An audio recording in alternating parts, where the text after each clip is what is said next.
नमस्कार सर्वांना, मी अनिता मिनी ब्लॉगमध्ये तुम्हा सर्वांचे स्वागत करते. तर बघू शकता किती जोरदार पाऊस पडलाय की पाणी पण साचलंय तिथं. तर इथं बघा माझा दादू खिडकीत बसून राहतो जोपर्यंत पाऊस जात नाही तोपर्यंत.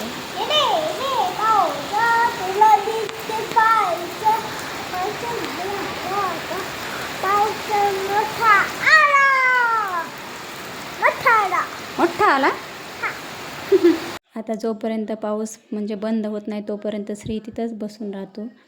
त्याला मस्त वाटतं असं गारगार.